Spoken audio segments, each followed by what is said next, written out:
अनाया के कमरे में सन्नाटा था, जिसे सिर्फ खिड़की से टकराती बारिश और उसके लैपटॉप की कम रोशनी चीर रही थी। उसे लगा शायद उसकी बेस्ट फ्रेंड का मैसेज होगा, लेकिन स्क्रीन पर एक अनजान नंबर चमक रहा था। जब उसने रिप्लाई किया और उधर से दोस्त बन सकते हैं का प्रस्ताव आया, तो अनाया का पहला ख्याल था कि उसे ब्लॉक कर दे, मगर उस रात की खामोशी कुछ ज्यादा ही भारी थी। उसने सोचा, एक अजनबी से बात करने में क्या बुराई है? वैसे भी इसे मेरा नाम या पता कहाँ मालूम है। उसने टाइप किया, दोस्ती इतनी सस्ती नहीं होती। पहले ये बताइए कि आप आज किससे मिलने वाले थे? उधर से तुरंत जवाब आया, अपनी पुरानी यादों से। पर लगता है यादों ने मेरा रास्ता बदल दिया और मुझे आपके इनबॉक्स तक पहुंचा दिया। अनाया खिलखिलाकर हंस पड़ी। उसे क्या पता था कि ये महज एक इत्तेफाक नहीं था। यह उस खेल की पहली चाल थी जिसे किस्मत कहते हैं। वह गलत नंबर दरअसल अनाया की जिंदगी के उन खाली पन्नों को भरने वाला था, जिनके बारे में उसे खुद भी अंदाजा नहीं था। अनाया, जो कभी अजनबियों से बात करने में कतराती थी, अब अपने फोन की हर नोटिफिकेशन में कबीर को ढूंढती थी। कबीर, जिसका नाम सुनते ही अब उसके चेहरे पर एक अनजानी मुस्कान तैर जाती थी। कबीर उसे दुनिया के उन कोनों की तस्वीरें भेजता जिन्हें उसने अपने कैमरे में कैद किया था। पहाड़ों की पहली धूप, समंदर की आखिरी लहर और बेनाम गलियों के मुस्कुराते चेहरे। कबीर की बातें महज चैटिंग नहीं थी, वो जैसे अनाया की रूह के करीब पहुंच रहा था। एक रात अनाया ने अपने दिल का सबसे गहरा डर साझा किया, कबीर, मुझे भीड़ से डर लगता है। ऐसा लगता है जैसे मैं खो जाऊंगी और कोई मुझे ढूंढने नहीं आएगा। उधर से कबीर का जवाब आया, अगर तुम खो भी गई तो मैं तुम्हें तुम्हारे शब्दों की खुशबू से ढूंढ लूंगा। तुम अकेले रहने के लिए नहीं बनी हो, अनाया। अनाया हैरान रह गई। उसने कबीर को अपना नाम कभी नहीं बताया था। उसने तुरंत टाइप किया, तुम्हें मेरा नाम कैसे पता? 2 मिनट तक सन्नाटा रहा। फिर कबीर का रिप्लाई आया, अरे, बस एक अंदाजा था। तुम किसी अनाया जैसी ही लगती हो, जिसका मतलब होता है तोहफा। अनाया ने राहत की सांस ली, पर उसका दिल तेज धड़क रहा था। तभी कबीर का अगला मैसेज आया, अनाया, शब्दों के पीछे छिपना अब मुश्किल हो रहा है। काश मैं तुम्हें देख पाता। काश मैं जान पाता कि जब तुम मुस्कुराती हो तो तुम्हारी आंखों में कितनी चमक होती है। अनाया का हाथ कांपा। उसने आज तक किसी को अपनी तस्वीर नहीं भेजी थी। घंटों चैटिंग के बाद दोनों ने मिलने का फैसला किया। अनाया ने उस दिन नीले रंग का सूट पहना था।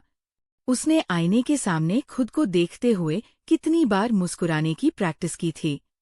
वह कबीर से मिलने के लिए जितनी उत्साहित थी, उतनी ही डरी हुई भी। शहर के सबसे पुराने और शांत कैफे के कोने वाली मेज पर वह बैठ गई। उसके हाथ में एक किताब थी, जो कबीर के लिए उसकी पहचान का संकेत थी। 20 मिनट बीते। अनाया ने दरवाजे की तरफ देखा। हर बार जब घंटी बजती, उसका दिल जोर से धड़कता, पर हर बार कोई अजनबी अंदर आता। 40 मिनट बीते। उसने कबीर को मैसेज किया, मैं यहाँ पहुँच गई हूँ, तुम कहाँ हो? मैसेज डिलीवर नहीं हुआ।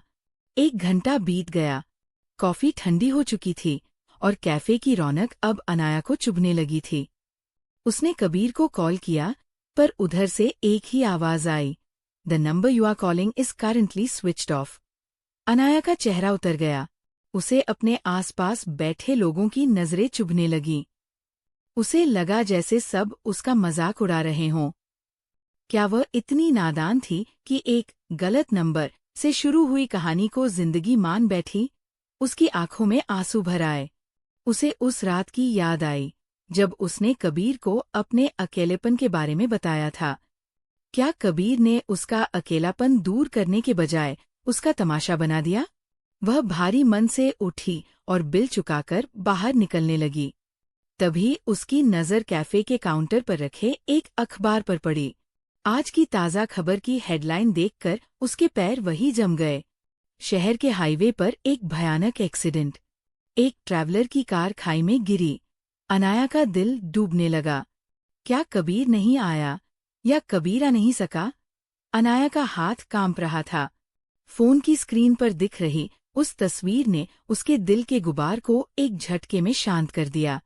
तस्वीर में कबीर था, वही गहरी आंखें और वही उलझे हुए बाल, जैसा उसने कल्पना की थी। लेकिन वह किसी पहाड़ की चोटी पर नहीं, बल्कि एक सफेद अस्पताल जैसे कमरे में व्हीलचेयर पर बैठा था। कबीर का अगला मैसेज आया, जिसने अनाया की रूह को झकझोर दिया। मैं वही ट्रैवलर हूँ अनाया, जो अब सिर्फ दूसरों की तस्वीरों और अपनी पुरानी यादों में सफर करता है। 3 साल पहले उस एक्सीडेंट ने मुझसे मेरे पैर छीन लिए, और शायद मेरा हौसला भी। मैं कैफे के बाहर तक आया था। अपनी कार में बैठा तुम्हें खिड़की से देख भी रहा था। तुम नीले रंग में बहुत खूबसूरत लग रही थी। लेकिन जैसे ही मैंने अपनी व्हीलचेयर की तरफ देखा, मेरी हिम्मत जवाब दे गई। मुझे लगा कि जैसे ही तुम मुझे देखोगी, तुम्हारी आंखों में मेरे लिए प्यार नहीं, तरस आ जाएगा। और मैं तुम्हारी नजरों में वो बेचारापन नहीं देख सकता था। अनाया के गालों पर आंसू ढुलक पड़े। वह कैफे में बैठकर जिसे अपनी बेइज्जती समझ रही थी, वह दरअसल कबीर की बेबसी थी। वह समझ गई कि कबीर ने उसे दुनिया की इतनी खूबसूरत तस्वीरें क्यों भेजी थीं, क्योंकि वो खुद उन जगहों पर दोबारा कभी नहीं जा सकता था। वह शब्दों का जादूगर इसलिए था, क्योंकि उसकी असली जिंदगी खामोश हो चुकी थी। अनाया ने बिना देर किए टाइप किया, कबीर, मैंने तुमसे बातें करना इसलिए शुरू नहीं किया था, क्योंकि तुम्हारे पास चलने के लिए पैर है। मैंने तुमसे इसलिए बात की थी, क्योंकि तुम्हारे पास महसूस करने के लिए एक बहुत बड़ा दिल है। उसने आगे लिखा, वही रुको, अपनी कार का नंबर बताओ, मैं आ रही हूँ। अनाया ने फोन को जूम किया। वह चेहरा, वह माथा, वह आंखों की बनावट, उसकी यादों की धूल अचानक साफ हो गई। 3 साल पहले इसी लड़के के पिता की कंपनी में उसके बड़े भाई एक ईमानदार मैनेजर थे। एक गलत इल्जाम, एक छोटी सी बहस, और कबीर के पिता के अहंकार ने अनाया के भाई को बेइज्जत करके नौकरी से निकाल दिया था। उस हादसे ने अनाया के परिवार को आर्थिक तंगी और डिप्रेशन की खाई में धकेल दिया था। उसका भाई आज भी खुद को संभाल नहीं पाया था। अनाया का पूरा परिवार कबीर के उपनाम मल्होत्रा से नफरत करता था। अनाया के हाथ कांपने लगे। क्या ये वही कबीर मल्होत्रा है? उसने मन ही मन सोचा। कबीर का मैसेज आया, अनाया, क्या हुआ? तुम चुप क्यों हो गई? क्या मेरा सच जानकर तुम डर गई? अनाया ने एक गहरी सांस ली और कांपती उंगलियों से टाइप किया, कबीर, क्या तुम्हारा पूरा नाम कबीर मल्होत्रा है? वही, जिसकी कंपनी मल्होत्रा लॉजिस्टिक्स है? उधर से सन्नाटा छा गया। कुछ मिनटों बाद कबीर का जवाब आया, हाँ, लेकिन तुम्हें ये सब कैसे पता? और तुम्हें मेरा सरनेम कैसे मालूम? अनाया ने फोन मेज पर पटक दिया। जिस इंसान के शब्दों ने उसे सहारा दिया, वो उसी इंसान का हिस्सा था जिसने उसके परिवार की खुशियां छीनी थीं। जिस एक्सीडेंट ने कबीर की टांगें छीनी थी, वह शायद उसी साल हुआ था जब उसके भाई की जिंदगी बर्बाद हुई थी। अनाया के सामने अब 2 रास्ते थे, कबीर को ब्लॉक कर दे और उस परिवार से बदला ले। ये समझे कि कबीर का एक्सीडेंट शायद उसके कर्मों का फल था, या फिर कबीर अपने पिता की गलतियों का जिम्मेदार नहीं था। अनाया ने अपना फोन उठाया और कबीर को कॉल किया। इस बार कबीर ने फोन उठा लिया। कबीर, अनाया की आवाज में एक अजीब सा भारीपन था। तुमने कहा था कि तुम अपनी यादों से मिलने आए थे। क्या तुम जानते हो कि तुम्हारी उन यादों में मेरे भाई की बर्बादी भी शामिल है? अनाया का दिल दिमाग से लड़ रहा था। उसे अपने भाई का उदास चेहरा याद आ रहा था, और दूसरी तरफ कबीर के वे शब्द, जिन्होंने उसे अंधेरे से बाहर निकाला था। उसने एक लंबी सांस ली और मोबाइल का कैमरा ऑन कर दिया। जैसे ही वीडियो कॉल कनेक्ट हुई, स्क्रीन पर कबीर का चेहरा उभरा। उसकी आंखों में अपराध बोध और खोने का डर साफ झलक रहा था। वह आलीशान कमरे में अकेला था, अपनी व्हीलचेयर पर सिमटा हुआ। कबीर ने बहुत ही धीमी आवाज में कहा, अनाया, मुझे नहीं पता था कि तुम वही हो। जब मुझे सच पता चला, तो मुझे लगा शायद मेरी टांगे जाना मेरे पिता के किए की सजा थी।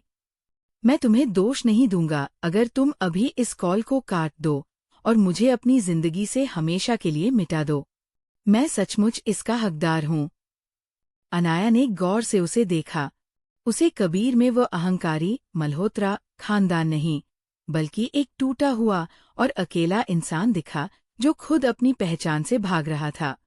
अनाया मुस्कुराई, हालांकि उसकी आंखों में आंसू थे। उसने कहा, कबीर, अगर मैं नफरत चुनती तो मैं भी वैसी ही बन जाती जैसे तुम्हारे पिता थे। मेरे भाई के साथ जो हुआ वो गलत था, लेकिन उस गलती की सजा मैं तुम्हें देकर अपना सुकून नहीं खोना चाहती। 3 साल पहले जो खत्म हुआ उसे हम बदल नहीं सकते, पर आज जो शुरू हुआ है उसे हम संवार सकते हैं। कबीर की आंखों में उम्मीद की एक चमक जागी। अनाया ने आगे कहा, शायद वह मैसेज गलत नंबर पर इसलिए गया था क्योंकि सही इंसान को तुम्हारी जरूरत थी। गलत नंबर से शुरू हुई बात शायद सही इंसान तक पहुंच गई। उस रात के बाद कहानी बदल गई। कबीर ने अपने पिता के खिलाफ जाकर अनाया के भाई को न केवल इंसाफ दिलाया, बल्कि कंपनी में सम्मानजनक पद वापस दिलाया। कबीर के पिता का अहंकार उनके बेटे की सच्ची खुशी के आगे हार गया। अनाया और कबीर अक्सर उसी कैफे में मिलते हैं।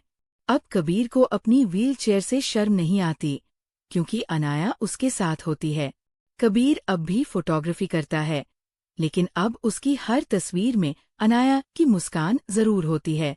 कभी कभी जिंदगी हमें वहां ले जाती है जहां हम जाना नहीं चाहते, ताकि हम उस इंसान से मिल सकें जिससे मिलना हमारे लिए जरूरी होता है। अगर आपको ये कहानी पसंद आई हो तो प्लीज़ मेरे चैनल को लाइक करें, शेयर करें और सब्सक्राइब करना ना भूलें। धन्यवाद।